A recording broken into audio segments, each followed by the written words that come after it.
Fala carteiros, fala carteiras! Bem-vindo ao nosso canal Fala Carteiro, porque falar faz ir mais longe.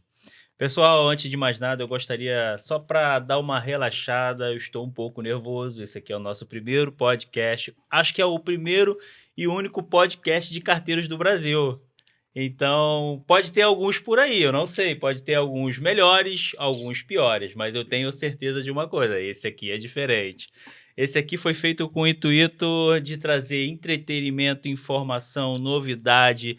Foi feito para você que está na lida, no dia a dia, que está ali no seu percurso, entregando as suas cartas, levando e aproximando pessoas. E hoje eu gostaria de me apresentar, mas antes de mais nada eu gostaria de falar para minha mãe: Mãe, eu não estou na Globo, mãe. Não, eu não estou na Globo, eu estou aqui no Muita Mídia. Então eu quero agradecer agora, já no início do programa, a Muita Mídia por ceder esse espaço aqui, por nos ceder o seu estúdio, para que nós viéssemos realizar esse programa, que é um desejo que brotou no meu coração, no coração do meu amigo Milton. E antes de mais nada, eu gostaria de me apresentar. Eu sou Caetano, eu sou carteiro do CDD Barra da Tijuca, sou carteiro há 12 anos e venho executando, desempenhando a minha função com muito amor, com muita dedicação aos meus destinatários, porque eu entendo que eu não levo e trago correspondências, eu faço mais do que isso. Eu trago sonhos, eu trago mensagem, eu trago esperanças, e isso me aproxima das pessoas e me faz ir mais longe. Então, o programa de hoje, ele é dedicado a isso. Eu escrevi alguma coisa aqui para poder falar, mas como eu estou nervoso, é normal isso acontecer, eu vou ler aqui para vocês e dizer que hoje eu estou aqui para levar vocês a uma viagem fascinante pelos mundos dos carteiros. Neste podcast, exploraremos histórias e desafios, curiosidades da profissão tão essencial, muitas das vezes subestimada. Vamos aprofundar nos bastidores do trabalho que esses verdadeiros mensageiros da sociedade realizam diariamente. A ideia deste podcast aqui surgiu um profundo respeito e admiração por aqueles que se dedicam a entregar cartas, pacotes, correspondência em nossas portas. Ao longo do episódio, teremos conversas inspiradoras com carteiros reais que compartilham suas experiências, alegrias e desafios enfrentando no trabalho. Falaremos sobre a profissão de carteiro, que evoluiu muito ao longo dos anos, desde os tempos em que os mensageiros entregavam suas correspondências a cavalo, e hoje nós temos um moderno sistema de entrega e rastreamento de pacotes. Vamos destacar a importância desses profissionais para a conectividade das comunidades e a troca das informações.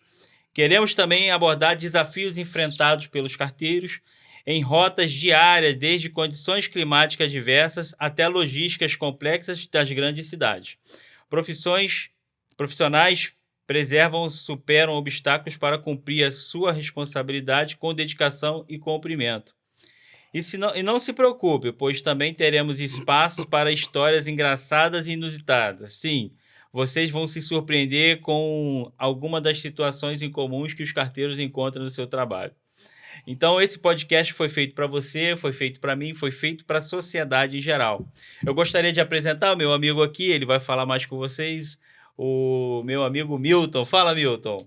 Então, boa noite a vocês, boa noite, nosso amigo convidado, ao senhor Josimar. Boa noite. Meu nome é Milton, sou lotado no CDD Centenário, em Duque de Caxias. Tenho também o mesmo tempo de empresa que o meu amigo aqui. Nos conhecemos no CDD Curicica, onde a maioria dos novos contratados são direcionados, assim, que fazem parte do quadro de funcionários da empresa. E desde então solicitei uma transferência para uma unidade mais próxima de casa e desde então estou lá em Centenário. Hoje nós temos um convidado especial para trocarmos uma ideia, para podermos estar compartilhando experiências, desafios, aproximando mais os nossos amigos.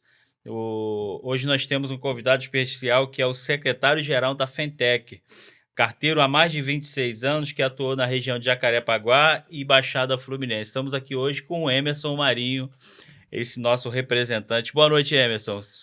Boa noite, Caetano. Boa noite, Milton. Primeiro, agradecer, o convite.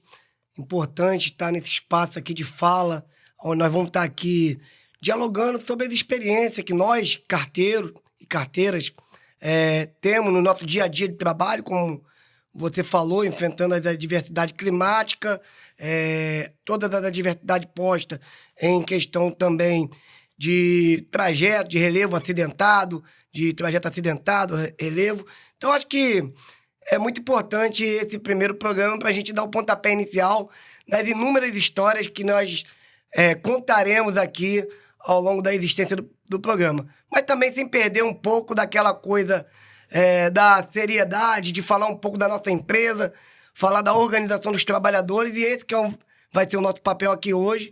E mais uma vez agradeço e toma aqui, vamos pro bate-bola, porque falar é preciso, e como está escrito aqui, falar faz ir mais longe. Fala, carteiro! Fala, carteiro! Pessoal, antes de mais nada, eu já quero agradecer aí a nossa audiência, a todo mundo que está chegando no nosso canal, nas nossas mídias.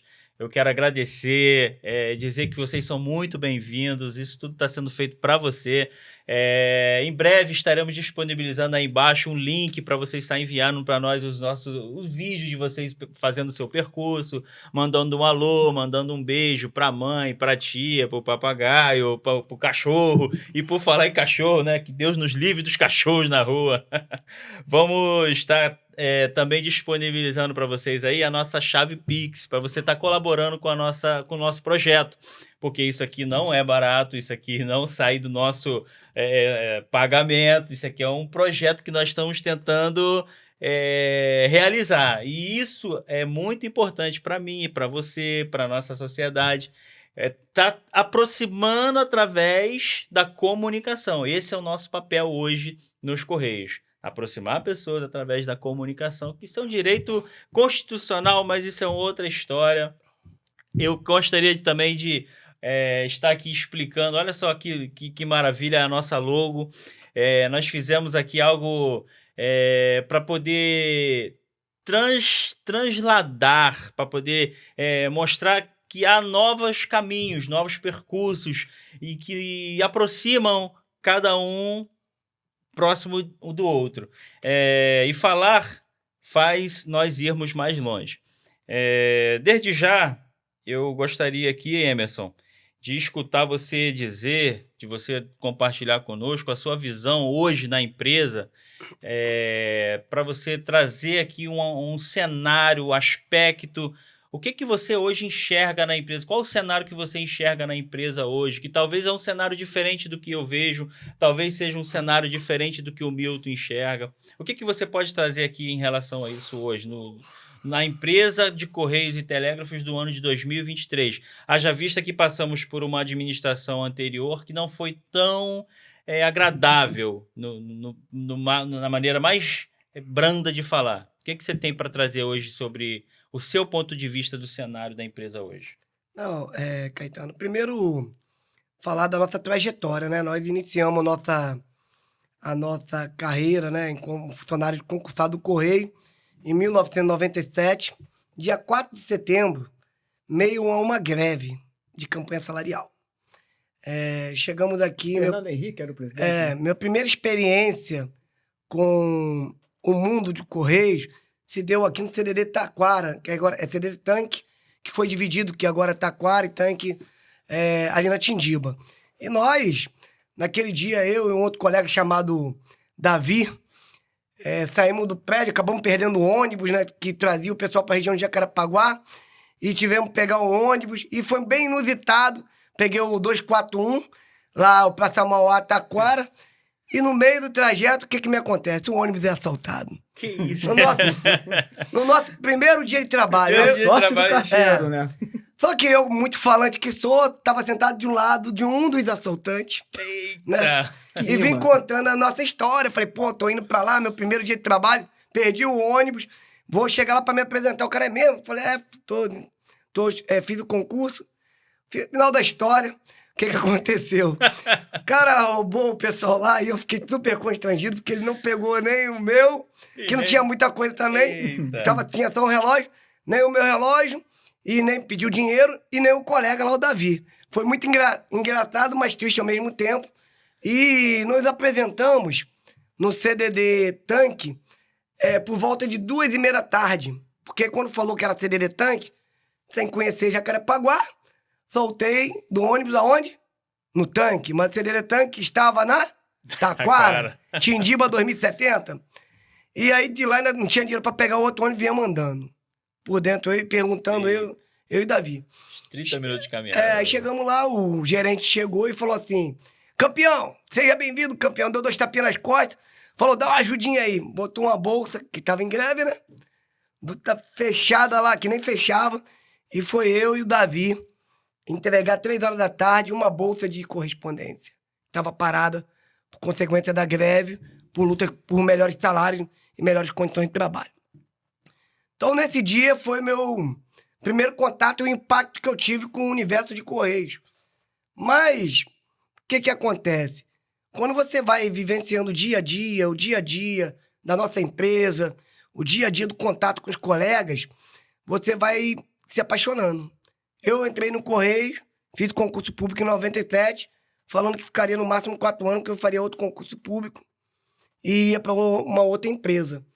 E acaba a gente se viciando naquele ciclo ali de amizade, familiar, e a empresa também acaba com que você se apega, e tô aí há 26 anos. Acho que é importante destacar isso. Entre esse período, a gente sofreu algumas perseguições, né, na época do governo Fernando Henrique. Fizemos um enfrentamento, acabei sendo desligado da empresa por perseguição política em 2001, 1º de fevereiro de 2001. E depois, em 2003, fui reintegrado sob força de ação judicial. E a partir daí,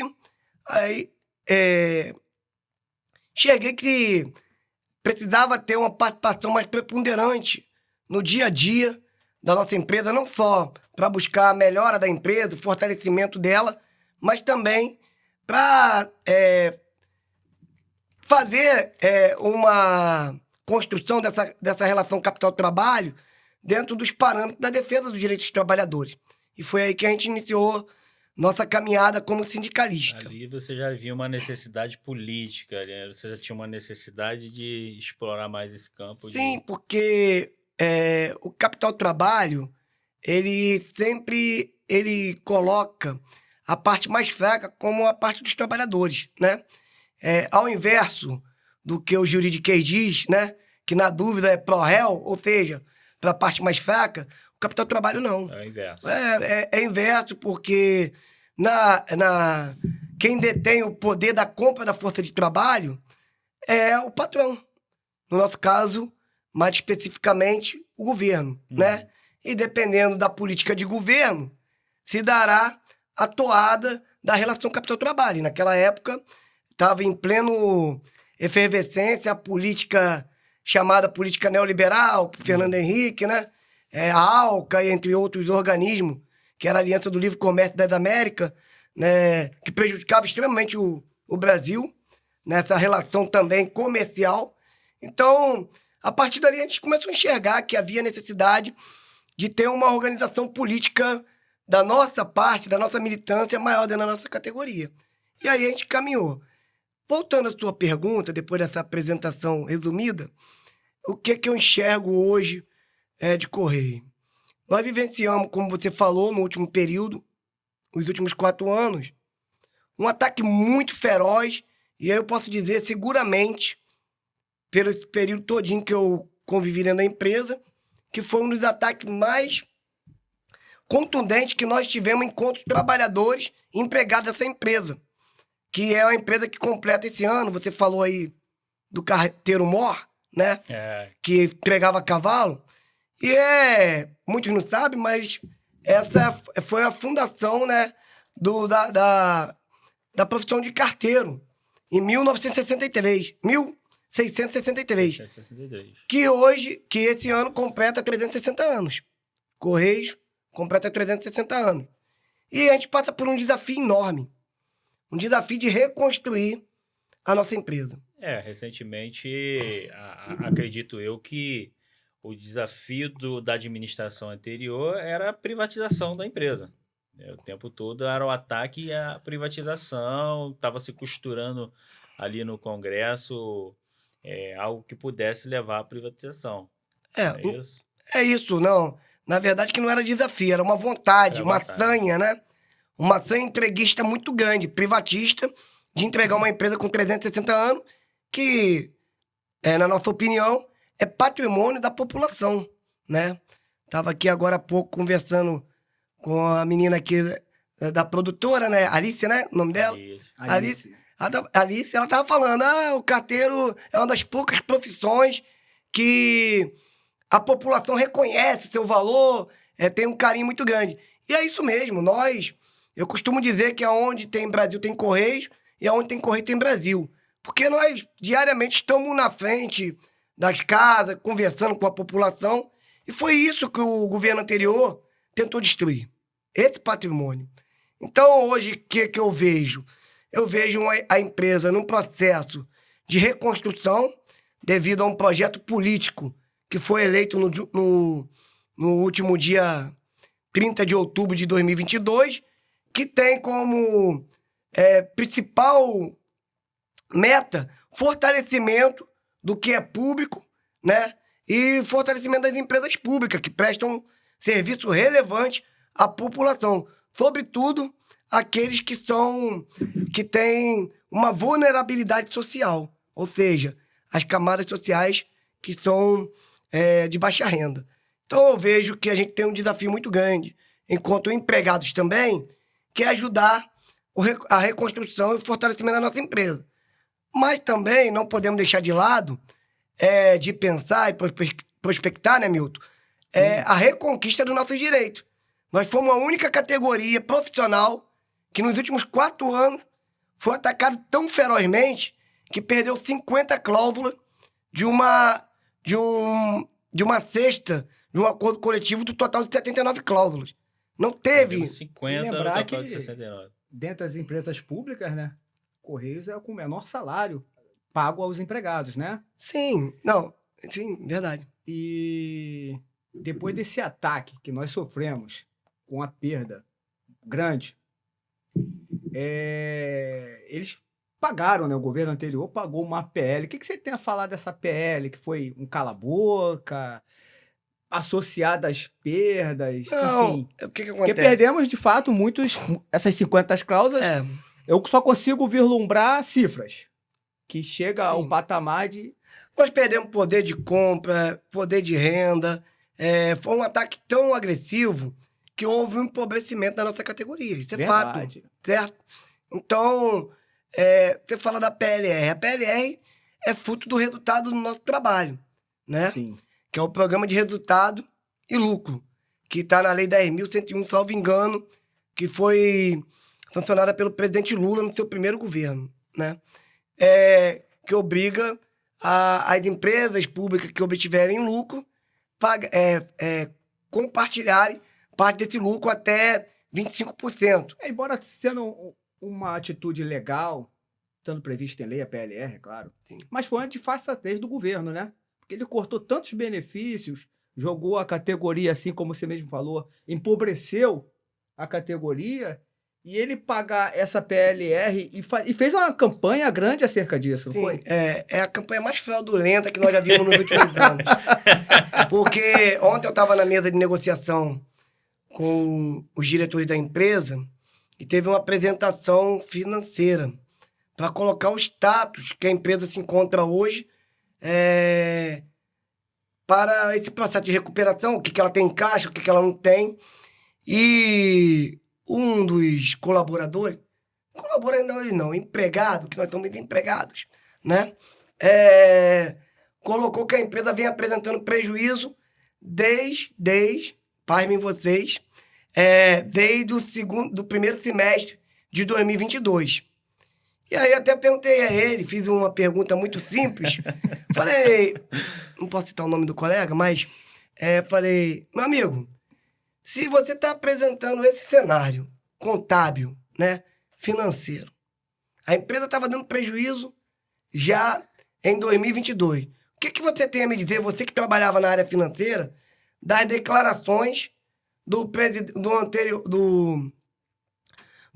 Floriano, que esteve aqui até 31 de dezembro de 2022? Porque ele vendia aqui céu de brigadeiro, falando que eles recuperaram a empresa, tal. posso afirmar, e você tem como dizer se sim ou não, se houve prevaricação ou houve fraude? Porque eu entendo isso como uma fraude. Se a empresa não estava dando lucro, e ele falava a todo momento que estava dando lucro, era inclusive para enganar possíveis investidores que viriam comprar nossa empresa.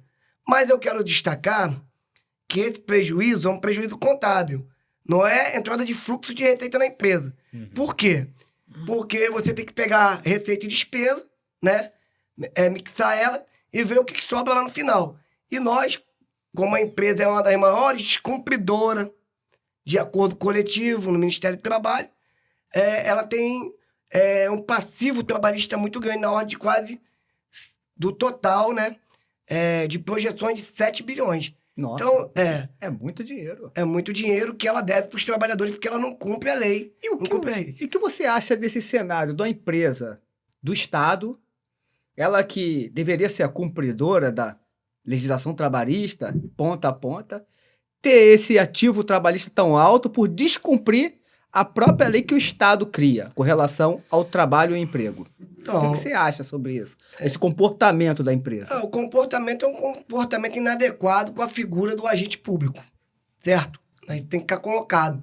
E eu, inclusive, defendo que quem tenha cometido crime de responsabilidade paga por ele. O cara que está à frente de uma empresa do tamanho dos Correios, que mexe com uma captação de receita anual na ordem de 24 bilhões, e ele consegue fazer com que essa empresa dê prejuízo, você tem que fazer um levantamento, é claro, uma auditoria externa, para não ter influência né, dentro do resultado, e penalizar de acordo com a lei de responsabilidade.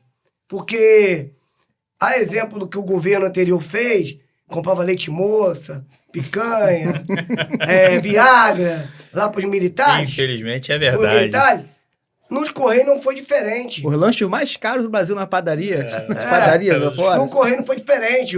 Esse presidente, não posso nem dizer que é presidente, essa pessoa que passou por aqui, ela tinha auxílio moradia morando em Brasília, na ordem de 7 mil reais, e quando ia comer alguma coisa, pagava com cartão corporativo da empresa, recebendo um salário na ordem de quase 60 mil reais. Emerson, já tocando aí na campanha salarial. Recentemente você apresentou uma tese. Eu queria que você falasse um pouco mais sobre essa tese que você levou lá para Brasília, que você... eu tenho acompanhado, tenho lido recentemente também pelo presidente da empresa, Fabiano da Silva. Fabiano Silva. Eu acompanhei o plano de reestruturação que ele está querendo fazer pela empresa, né? Numa reportagem no site Em Síntese, com a Carolina Cruz, ele falou de trazer de volta os parceiros comerciais, a Magalu, a Amazon, e aí você apresenta essa tese, e vocês estão lá em Brasília, a federação está lá em Brasília lutando pela nossa categoria, lutando pela campanha salarial, mas o que, assim, eu acho que a grande maioria de fato hoje quer da categoria é contratação, funcionários, concurso público. Então, o que você tem para falar sobre a sua tese, sobre o que está sendo apresentado? Na verdade, a gente, né, no primeiro de julho, né, nós fomos eleitos secretário-geral da nossa federação, né, montamos uma chapa, tivemos uma votação expressiva e agora estamos desenvolvendo essa tarefa de secretário-geral, que é como se fosse um modelo organizacional, presidente, né? Só que lá colegiado, são vários diretores, e no último dia 21, eu apresentei ao presidente, nós protocolamos, junto ao presidente dos Correios, a pauta de reivindicações dos trabalhadores para esta campanha salarial, né? E dentre tudo que nós colocamos lá, que é de extremamente da necessidade do dia a dia que o trabalhador tem na relação capital-trabalho, saúde do trabalhador e remuneração, essa pauta ela tem uma relevância muito grande, porque dentro dela também está a reivindicação da reconquista dos direitos que o governo anterior tirou, das 50 cláusulas. Então, assim, nós estamos acompanhando muito atento, Caetano, o plano de reestruturação que o presidente Fabiano tem traçado com a construção de novas parcerias comerciais, indo buscar na comitiva, junto com o presidente Lula, a China, as parcerias com a Shein, com a Shopee, né? Inclusive, vocês devem ter notado, porque eu fui no meu CE, lá em Nova Iguaçu, a qual estou lotado, um aumento significativo da carga de encomendas internacionais. Isso é fruto de um novo acordo firmado com a Shopee, que vai voltar a apostar uma fatura mensal de 100 milhões. Inclusive, desculpa te interromper, nessa entrevista ele fala de uma criação de um centro de tratamento, acho que no Nordeste, de carga internacional. Sim, é o hub, né? Tá, A gente... tá estudando, tá em estudo ainda, mas ele já é um projeto. Sim, então assim, tem muitas possibilidades, né? A gente já tinha conversado com o presidente Fabiano, que o Correios, ele não é mais uma empresa só do segmento de mensagem, ele hoje é o maior operador logístico da América Latina e que tem uma capacidade muito ampla de construção de novas parcerias e novos negócios. E que realiza com excelência, né? Sim, com a diversificação de oferta de novos serviços para a população. Essa proposta do presidente, da criação do Centro Logístico Internacional em Natal, porque é uma das menores distâncias entre a Europa e o Brasil, visa o quê? Visa você ter um ponto estratégico de tudo que vem da Europa e você ter um operador logístico para distribuir para todo o continente americano.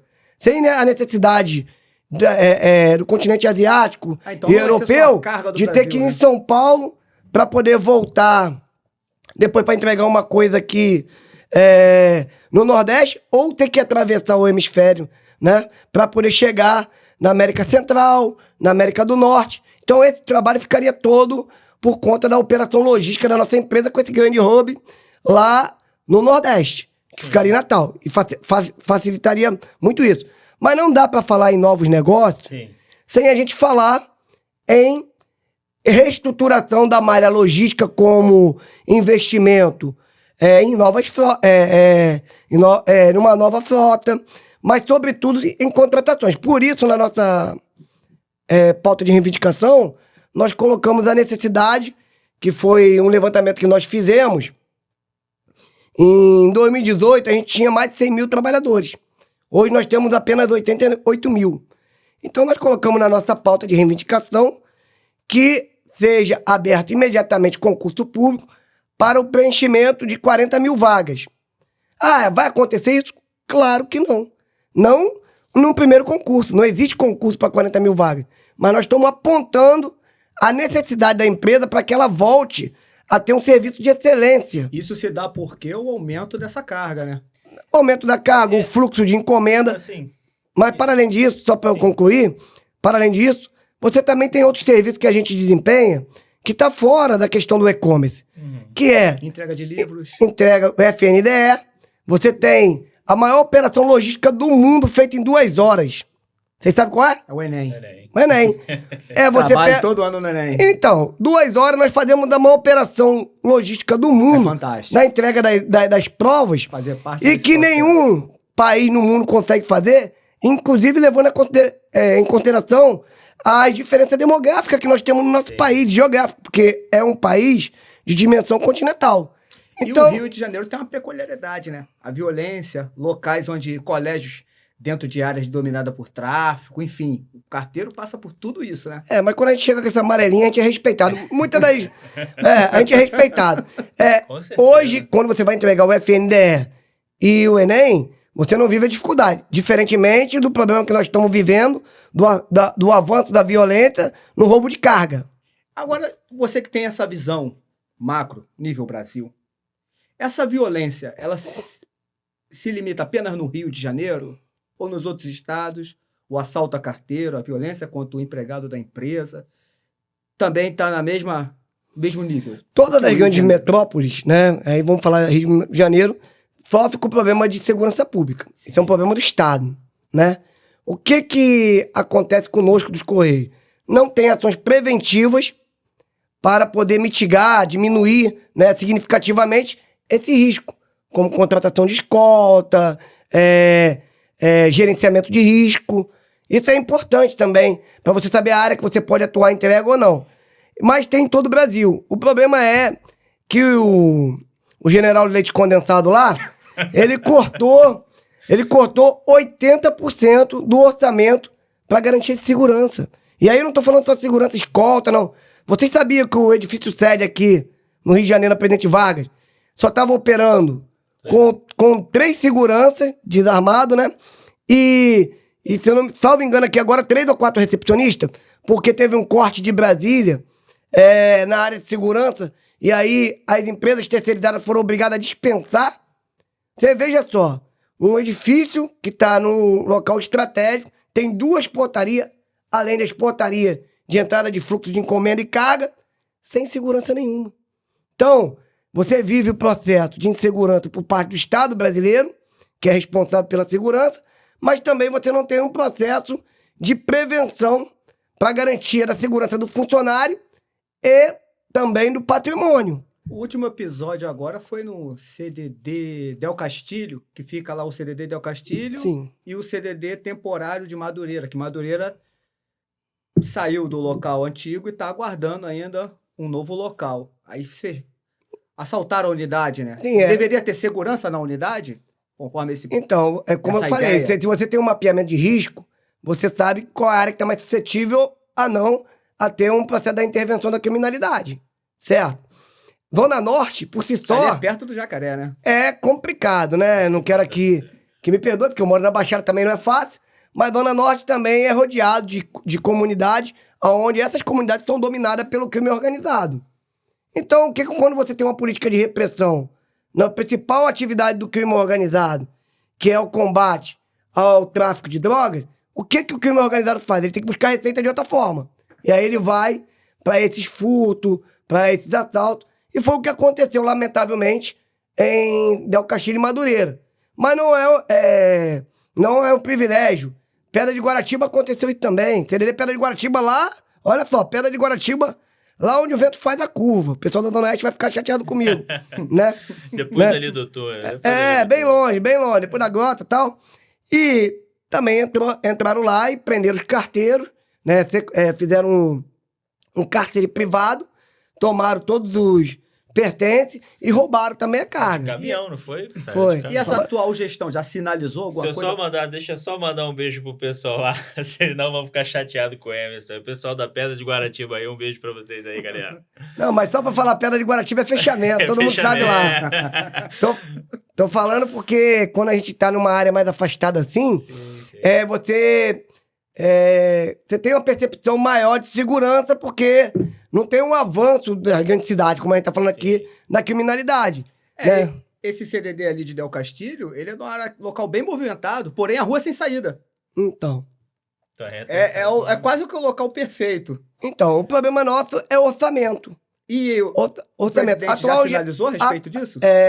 Tá no plano de orçamento para 2023, porque aí a gente tem que levar em consideração que todo o mapeamento de orçamento foi feito pela gestão anterior, 2022. O general Leite Moça lá. E aí, o que acontece? Eles fizeram esse corte de 80% na ordem de segurança. Então, a maioria das áreas, elas estão desestruturadas, estão passando por um processo de sucateamento. O que nós ouvimos ontem na apresentação da DINEG, né, que é a Diretoria de Negócios, e também da DIEF, que existe um plano de investimento na área de segurança, capacitação, ampliação da frota e contratação. Então, acho que a partir de 2024, 2024 é que nós vamos começar a sentir os efeitos dessa nova gestão para o ponto positivo. Sim, ele tem... Nessa entrevista que eu vi do presidente da empresa, ele tem sinalizado, sim, um plano para 2024. Mas, assim, o que eu gostaria de expor, compartilhar, ainda que superficialmente analisando, é que nos últimos 10 anos, 12 anos, digamos aí, sim, que foi a data do último concurso, 2011, nós tivemos o aumento da tecnologia, né? Os smartphones, eles têm muito mais funções hoje, sim, do que há 10 anos atrás. Os aparelhos, telefone. Nós tivemos o aumento de carga porque o e-commerce é um negócio que explodiu, não só no Brasil, mas em todo o mundo. Essa distância, ela se reduziu por causa da informação que Houve um chega mais encurtamento, rápido. fato. Então, nisso, meio que triplicou o fluxo de carga da empresa. Ao mesmo ponto em que funcionários foram demitidos, funcionários foram aposentados, funcionários caíram de Cargos foram média, extintos, como cargos o foram ATT. extintos. O ATT E foi aí extinto. houve essa desproporcionalidade, Sim. né? De funcionários para entrega daquela carga triplicada ali que chega. Sim. Tudo bem, a gente consegue lidar com isso, a gente consegue visualizar isso. Só que hoje isso impacta no serviço da empresa, na excelência que o serviço vem sendo executado. Na qualidade. Na qualidade. Aí para os clientes. a dobra aumenta, o rapaz que tinha que fazer um distrito, ele já tem que fazer um distrito e meio, porque tem aquele SD ali que foi implantado. E isso tudo está em pauta nessa reivindicação? Como é que está sendo tratado isso no ponto Nós de vamos vista? começar a tratar isso, Caetano e Milton, na semana que vai entrar agora, né? Primeiro a empresa faz a exposição, faz as apresentações, e agora nós vamos começar a discutir nossas demandas dentro da nossa pauta. Falar um pouco do aumento significativo de carga versus DDA e SD. Então, acho que isso é importante a gente destacar aqui para todo mundo que nos acompanha aí, não só a população, mas também nossos amigos e amigas aqui, funcionários dos Correios. Por que nós estamos com esse problema, esse colapso? Nós estamos com esse problema por causa de uma portaria que foi baixada no governo anterior, né, permitindo a distribuição domiciliária alternada, onde ela compactou 3 distritos em 1. Ou seja, onde 3 entregavam, passou apenas 1, sobrecarga de trabalho. E na dimensão, quando foi criada em 2017, salvo engano, o DDA, pelo Guilherme Campos, o que privatizou nosso plano de saúde, depois a gente vai falar um pouco. Isso é outra história. Qual era a lógica? Era você usar 3 dias na semana, cada dia você ir em um distrito desse. Só que já em 2017, tinham ocorrido alguns PDVs e PDIs, que são os planos de demissões voluntárias incentivados, que diminuiu substancialmente o quadro de funcionário da empresa. Então, se você tem o serviço em expansão e tem a diminuição da mão de obra, é claro que vai impactar na qualidade de serviço prestado para o cliente, para a população. E com isso, vocês devem lembrar de alguns episódios aqui no Rio de Janeiro, Sim. Nova Iguaçu, se eu não me engano ali na Taquara, onde os trabalhadores estavam sendo agredidos, porque a população tinha que ir lá pegar a sua correspondência, Sim, ou sua encomenda lá, e achava que a culpa era do carteiro. E a culpa não era do carteiro. A culpa era de uma mudança de foco comercial da empresa. É um processo de sucateamento para privatização. Sim, na onde língua ela do queria carteiro. um processo de ampliação da exploração da mão de obra, né? Para poder ter mais lucro e menos despesas. Menos despesa. Então, o que ela fez? Ela diminuiu substancialmente o número e aumentou a área de entrega, que o carteiro já não dava conta sozinho, porque, só para vocês terem ideia, não sei se a maioria aqui sabe, os Estados Unidos, que é um pouco maior do que o Brasil, tem cerca de 600 mil trabalhadores nos Correios. É um pouco maior, né? Um pouco maior. 600 mil. 600 mil trabalhadores lá. Aqui, nós, num país de dimensões continentais, temos hoje 88 mil. E o cara tem que ir lá, sabe o quê? Entrar numa canoinha, igual eu já vi lá em Manaus, para atravessar, para entregar correspondente Ribeirinho. Vapo. Em outro lugar, tem toda essa dificuldade, diferente dos Estados Unidos, que já é um chamado país de primeiro mundo, então tem uma malha de infraestrutura muito bem desenvolvida, então a dificuldade é muito menor. Você pode ver que nos filmes, quando passa o carteirinho lá americano no carrinho, para o carrinho, desce lá, vai entrega o pacote ou a correspondência, e tudo pavimentado. Transmite uma realidade totalmente diferente da nossa. Mas a realidade deles é aquela mesma. A nossa que é adversa. Não sei se vocês lembram, não sei se vocês eram no Correio, teve uma época que o Correio colocou uma campanha publicitária sobre o Sedex. Aí postava o cara lá na maratona, aí o carteiro vindo maratona. Aí o cara tava lá em cima do morro lá, o carteiro vinha de paraquedas entregar. Porra, bicho. Tá de sacanagem, né?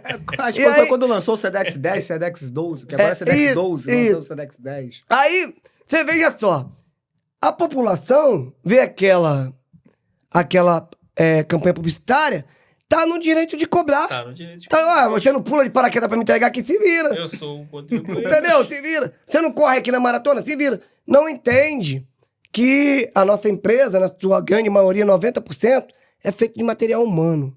Então você tem que ter uma política comercial voltada para valorização do teu empregado, para ele trabalhar satisfeito, que as grandes corporações, ou chamados na linguagem empresarial moderna, os grandes players, têm feito.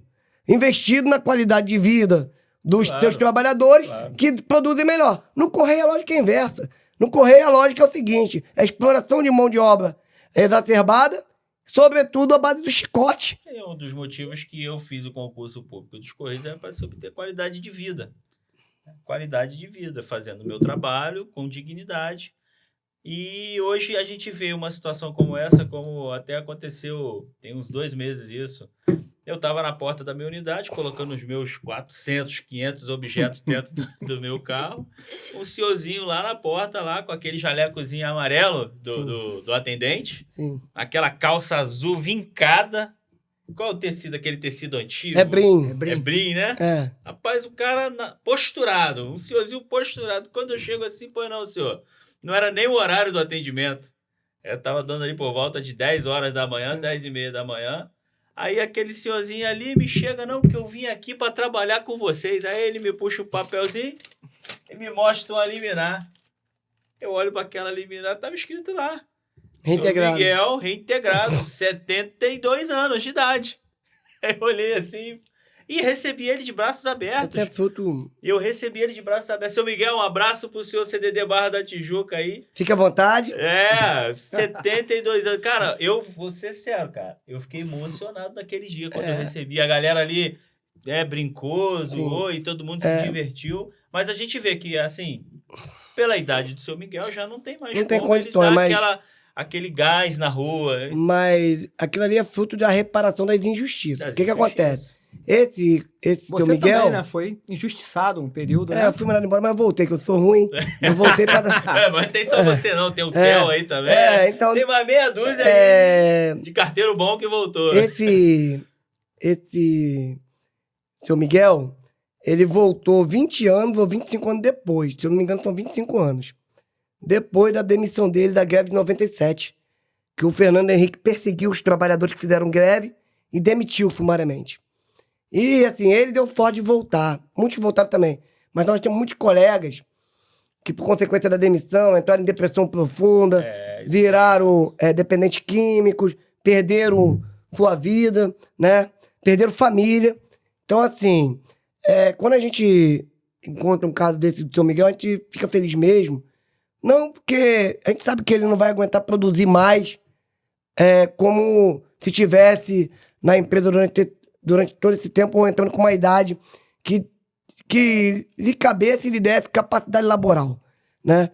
Mas pela reparação, cara, de uma injustiça. Então é importante receber bem e dizer, ó, essa empresa é sua, é nossa, é do povo brasileiro, não é de governo. Uma coisa é política de governo, que é o que o miserável do Bolsonaro tentou fazer aqui, que era uma política dele, ideológica, de acabar com tudo que é público, as empresas públicas.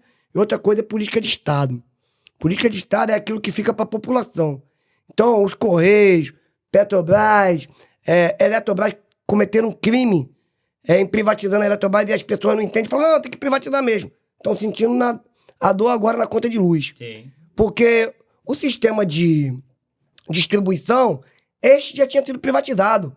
A Light fazia, né? Agora, distribuição não, Fornecimento. Não, o fornecimento, mas não era distribuição. Esqueci o nome agora que tu fala, mas daqui a pouco eu lembro. O que estava sob a égide do governo, na Eletrobras, era o quê? A geração e transmissão. Distribuição mesmo. Geração e transmissão. Por quê? O custo de geração e transmissão, ele é muito mais caro. Você tem que gerar lá as usinas, e, sobretudo, tem uma coisa muito importante. É uma matriz energética. Qualquer país sério do mundo não entrega uma empresa estratégica igual a Eletrobras na mão do capital privado financeiro internacional. Os Estados Unidos, o partido mais liberal do mundo, né? Estados Unidos. Lá os norte-americanos que falam que tem que a economia liberal, se regula por si próprio, o Estado não pode ser intervencionista, não abre mão dos Correios, porque tem como estratégico, uma empresa estratégica de comunicação, sobretudo com os avanços tecnológicos. Por quê? Porque pode dar um bug qualquer hora e qual vai ser a forma? Vai ser feito um processo de comunicação como? No telégrafo. Então caso ocorra um apagão da internet. Um apagão, que a gente chamava o bug do milênio no ano 2000, que tinha toda essa preocupação. E a energia é a mesma coisa. Imagine você vender a capacidade de você perder a possibilidade de apertar o interruptor para acender sua luz. Sabe por quê? Porque se eu sou o dono e a Bolívia, ou os Estados Unidos, ou qualquer outro país paga mais pela energia, por que eu vou fornecer para você? Eu vou direcionar essa energia para quem paga mais. Então, pode ter apagões.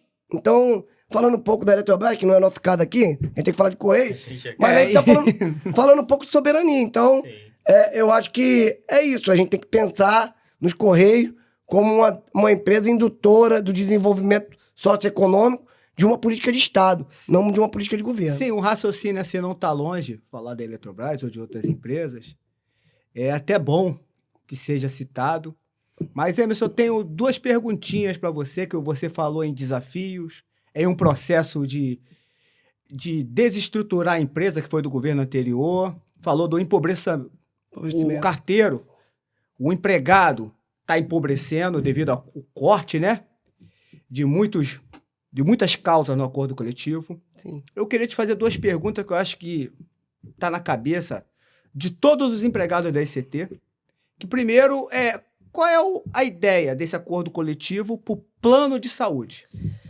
Porque está muito caro. Está muito caro. Eu tenho duas vidas, que sou eu e meu filho de 11 anos, que estou pagando R$800.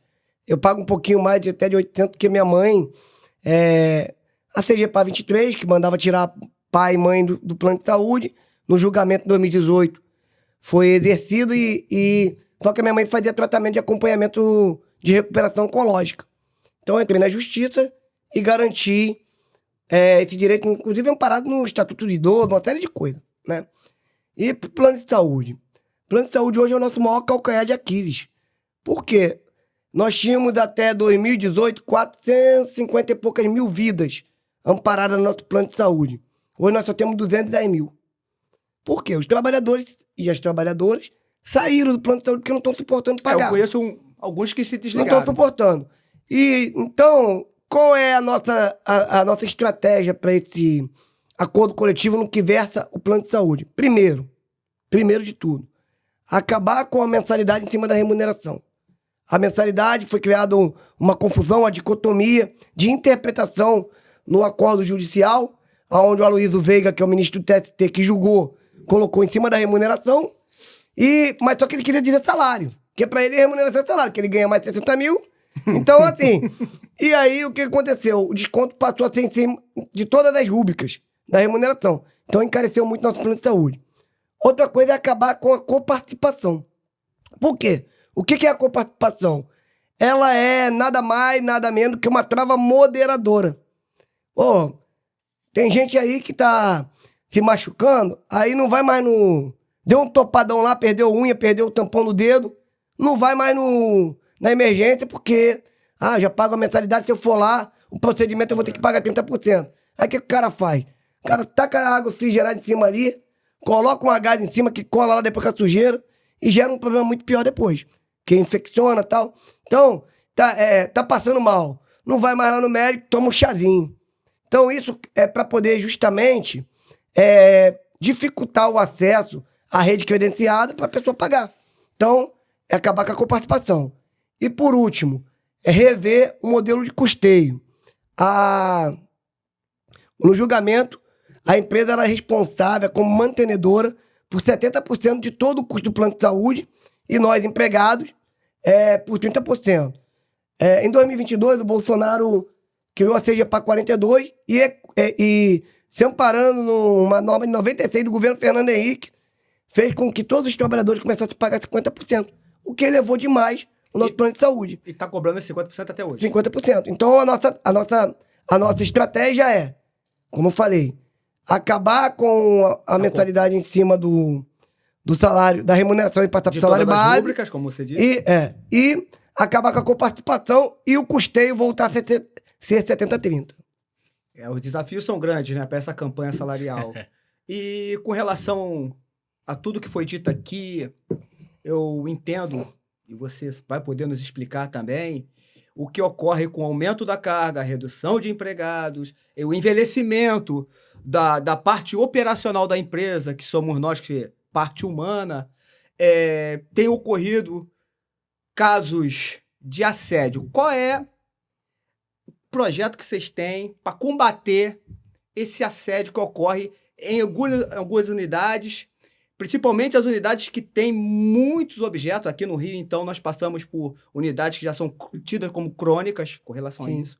Qual é o projeto? Qual é a ideia para esse acordo coletivo com assédio moral? Mesmo porque nós também já temos os canais, a empresa disponibiliza canais para fazerem denúncias, para estar ali sendo bem assessorado em relação a isso, mas mesmo diante desses canais da empresa, não é difícil você ver CDDs, unidades em que o funcionário ele é perseguido, ele sofre assédio moral, ele é movimentado, porque nós ainda estamos no sétimo mês de uma nova administração. Então, os desafios estão sendo lançados. Eu acredito que o SE tem lá seus desafios, o GERAI, o GDIS, né? Tem lá os seus desafios com as gestões das unidades, mas a gente continua passando por essa situação justamente por conta da demanda, por conta do SD. E você melhor do que ninguém pode falar isso, porque de vez em quando a gente passou por isso também, né? Não, até hoje a gente vê Emerson sendo atacado ali, fora Emerson, fora SE. Verdade. E aí lançam um meme, lançam uma foto do Emerson fazendo alguma coisa. Torceram a imagem, né? Fale bem, fale mal, fale de mim, estamos evidentes. Então, cara, foi dessa maneira que nós viramos secretário-geral da federação. Então, esse é o momento para distorcer essa imagem, para tornar... Aí, então, o que você pode pessoal, dizer sobre esse... Primeiro, como eu falei aqui antes, as grandes corporações do mundo, os grandes players, estão investindo muito em qualidade de vida e política de recursos humanos, né? Sim. O Correio, infelizmente, passou longe. A Fentech tinha até 2018 uma cláusula no acordo coletivo contra assédio moral e sexual. Eu vi aqui, tá como item terceiro. Então, nós colocamos novamente essa cláusula para poder tentar chegar a um acordo. Paralelamente a isso, a empresa lançou um programa, né, de combate ao assédio moral e sexual. Por quê? Porque a invasão militar dentro das empresas públicas fez com que aumentasse exponencialmente o número de assédio sexual e moral na ponta. Mas sexual, na área administrativa, foi estrondoso, né? Verdade. A política do manda quem pode, obedece quem tem juízo. Divulgado, né, não é porque... né? Então, o presidente Fabiano, com essa preocupação, criou uma comissão que é uma colega da Bahia que coordena, chamada Vilma Reis, para apurar denúncias de assédio e criar políticas contra assédio moral e sexual. Agora, eu costumo dizer que existem dois correios. O correio que eles pensam lá em Brasília e o correio que é desenvolvido aqui na ponta. Se você não tiver política de gestão de pessoas, de recursos humanos, para formar as pessoas que estão aqui na ponta nos cargos de liderança ou de chefia, você vai continuar tendo o assédio. Por quê? Essa comissão, por exemplo, eu sei de toda a competência que a Vilma tem nesse debate, no acúmulo que ela tem. Mas a comissão e os órgãos apuradores são aqueles que são os assediadores, pô. Tá lá em Brasília, a maior política de assédio moral e sexual é naquele prédio da administração central. Só que as pessoas estão coagidas e não têm coragem de falar. Casos como aconteceu na Caixa Econômica. Isso, igual o Pedro Parente. E aí, só para finalizar esse ponto, Caetano, a Fentech está trabalhando, interagindo junto à empresa com uma comissão que nós indicamos de acompanhamento na política anti-assédio moral e sexual. Então nós temos uma comissão trabalhando dentro da empresa. Só para a gente situar, qual o nome que você citou aí? A Vilma, né? Vilma Reis, que é uma pessoa que tem muito acúmulo e está coordenando esse grupo de trabalho. Vilma Reis. É porque os carteiros às vezes não conhecem e é bom a gente estar falando para, né, terem conhecimento dos fatos ali. Sim. No mais... E tem mais uma pergunta, se você não se incomoda de nos responder. Hoje nós temos 2 federações. Sim. Quando chega na mesa para negociar com o patrão, um representante do governo, que problema isso acarreta? Acarreta algum problema? Facilita? No passado já acarretou mais, né? Porque não havia um entendimento, né? Nesse processo de disputa que aqui no Rio de Janeiro... Pode nos falar das 2 federações? Quais são as 2 federações? Muito na pele. Eu prefiro falar da nossa, que vai fazer 35 anos. Perfeito. Ano que vem, que é a primeira e a única com registro. Oficialmente, existem duas federações. De fato... Vamos lá, para os carteiros que estão em casa ali interpretarem e entenderem. Hoje existem 2 federações. De fato. De fato. Porque tem CNPJ. Sim. A Fentec... Qual é a outra? Findec. Que ele acabou de falar. Desculpa. Não, fique à vontade. Fique à vontade. Então é uma brincadeira que eu faço, porque eu não tenho problema nenhum com os caras lá. Eu não vou falar o nome daquele presidente anterior. É o leite condensado. Toda vez que eu falar a administração anterior, entenda-se aquele presidente lá. Então, mas eu falo Findex de boa. É uma brincadeira que eu faço, porque eu sou muito estigmatizado, como você falou aí, nesse processo de perseguição, né? Porque o assédio, a gente tem que... Fora, a gente tem que dizer uma coisa aqui, muito séria, que o assédio, ele não acontece só na ordem vertical, de cima para baixo. Sim. O assédio, ele pode acontecer de baixo para cima também. O empregado também pode assediar o gestor.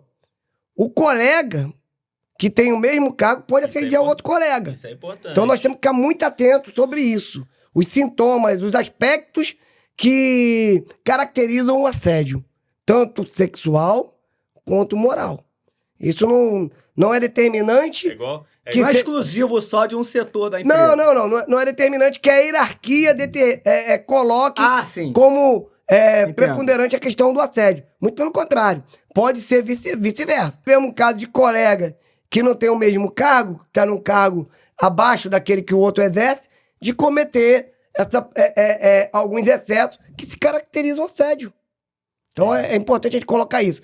Então, a gente precisa estar muito atento mesmo com o nosso comportamento. Por isso que eu falo que as mudanças estruturais da empresa para esse novo ciclo, eles passam por uma política séria de recursos humanos. Sim. Uma política na mudança comportamental dos gestores, mas isso através de muito curso, de forma pedagógica. Nós temos uma universidade, sabe o que o general fez com a universidade?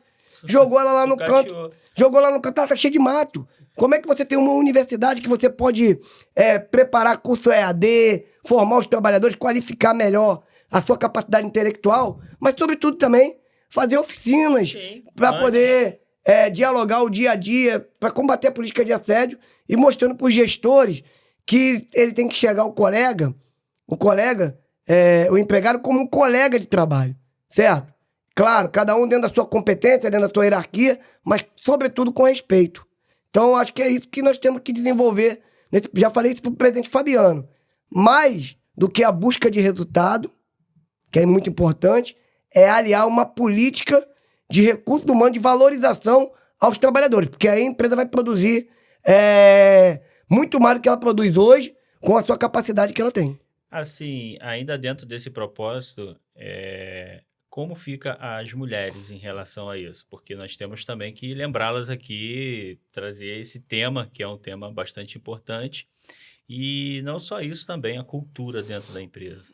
Então, nós temos uma cultura patriarcal machista ao excesso, porque a nossa empresa, 80%, 75% é público masculino. Apenas 25% de todo o quadro total, salvo engano, porque não tem a última atualização, mas era isso, são mulheres, né? E sobre a política de equidade, né, que é quando a gente fala, que é você estabelecer uma política para que todos e todas estejam no mesmo nível, né? Inclusive, na busca de ocupação de cargos estratégicos dentro da empresa, que é muito pouco, né? E não é uma exclusividade nossa do Correio. A maioria das empresas trabalha dessa forma. E se você for discutir diversidade, não só a questão de gênero, diversidade é pior ainda, entendeu? O Correio, como eu falei que é machista, tem muitos colegas que são homossexuais, ou colegas que são homossexuais, que não se assumem porque se sente reprimida dentro desse ambiente. Então, o presidente Lula, salvo engano, há um mês atrás, fez um decreto-lei estabelecendo que as pessoas pardas, pretas, ocupem, né? Tem uma quantidade mínima de ocupação de cargos estratégicos dentro da administração pública, direta e indireta. Eu acho que isso é uma política afirmativa correta, né? A questão da pessoa, né, com a identidade de gênero que ela escolhe, também tem que ser respeitada, porque isso não caracteriza o ser humano como bom ou ruim. Então, essas coisas que nós vamos ter como desafio nesse novo ciclo de reconstrução dos Correios. Porque eu costumo dizer, e falei para o presidente na entrega da nossa pauta, o maior patrimônio que o Correio tem não são seus prédios, não são os imóveis, não são a sua frota de veículo. O maior patrimônio que o Correio tem são os seus trabalhadores. E como o maior patrimônio, tem que ser tratado com dignidade, respeito e valorização. É isso que nós queremos, nada mais do que isso. E é que é importante. Perfeito. Gente, estamos encaminhando para o final do nosso programa, esse podcast Fala Carteiro. Eu quero agradecer desde já, Emerson, a sua presença, a sua disponibilidade. Quando você falou que você estaria só até segunda-feira aqui no Rio de Janeiro, eu falei, não, eu tenho que começar logo, jogar esse projeto logo para o papel e jogar aquilo para a realidade, porque o homem está indo embora e seria muito bom, e foi muito bom compartilhar aqui o conhecimento, compartilhar aqui com você. E eu gostaria de agradecer ao Milton também, que apoiou, abraçou essa ideia, e hoje nós pudemos aqui trazer esse podcast, o primeiro podcast de carteiro do Brasil, filho. Meu irmão. E o primeiro de muitos que virão. E você que está aí pode nos ajudar se você quiser. Em breve vou disponibilizar aí embaixo para você a nossa chave Pix, para você poder nos ajudar e manter aqui. Eu quero receber você. Eu quero que você venha aqui bater um papo conosco, falar a sua história, contar o que já aconteceu com você, como você enxerga a empresa, como foi que você entrou na empresa, o que a empresa realizou para você. Eu quero contar com você. Então, suas conquistas, né, com a empresa. E aí eu agradeço, Emerson. Muito obrigado. Espero recebê-lo aqui em outras oportunidades. Entendeu? Eu que agradeço o convite, Caetano, Milton. Acho que foi importante esse bate-papo aqui, né? Porque é um bate-papo, podcast aí, você bater um papo, trocar ideia. Foi o primeiro início com nervosismo, mas... É o ping-pong, mas assim, naturalmente o nervosismo vai quando a gente começa a falar. O nome é Fala Carteiro. Vocês viram que o carteiro aqui fala pra caramba. Se deixar 1 hora é pouco. Eu costumo dizer que quando eu iniciei nessa caminhada, e falava assim, tem 3 minutos pra fazer uma saudação. Eita. Parecia uma eternidade, 3 minutos. Mas depois, eu não me contento mais com 1 hora. Eu quero falar 2, 3... Mas, é claro, sempre respeitando muito as opiniões diversas. Então, Caetano, Milton, quero agradecer, né, esse convite aqui. Para mim foi muito importante, foi muito simbólico, porque eu sou da base do Rio de Janeiro, embora esteja ocupando a Secretaria-Geral da Fentec, que tem sede em Brasília. Sou carioca, apesar de alguns falar que eu não moro mais aqui, mas eu moro. Moro lá em Belford Roxo, alô, Belford Roxo, do lado do Carrefour, né, ali na Dutra. E dizer que a gente tem um desafio, como foi colocado aqui, que é a reconstrução da nossa empresa. Mas, de primeira ordem, o nosso desafio é fazer uma grande campanha salarial reconquistando o nosso direito. Por isso eu vou até olhar para aquela câmera, falar com você, companheiro, companheira de Correio. A nossa maior força é na campanha salarial. A nossa correlação de força, ela está ligada intrinsecamente à nossa capacidade de mobilização e organização para poder extrair a nossa demanda do mundo capital-trabalho. Por isso é importante participar das assembleias, acompanhar os informes colocados pelo Comando de Negociação Nacional da nossa federação e também da outra federação. É importante que nesse momento a gente não cultive rivalidade, porque todos somos um. Precisamos agora reconquistar o nosso direito que foram roubados no governo Bolsonaro com a ajuda do judiciário lá, e vou ser processado pelo ministro Ives Gandara, certo? Que ele foi o nosso maior algoz na questão da retirada das 50 cláusulas. Então, vamos juntos fazer uma campanha salarial vitoriosa rumo a um Correio mais forte do povo brasileiro e de seus trabalhadores. Vamos rumo da vitória. Muito obrigado. Milton, seus agradecimentos. Meus agradecimentos, primeiramente, vai para Deus. Muito obrigado por essa oportunidade. É fantástico estar aqui, ter quebrado inúmeros tabus, paradigmas, enfim. Grato também ao Caetano por ser o precursor, paraquedista, mas não precursor aqui de ideias. Fantástica a tua ideia.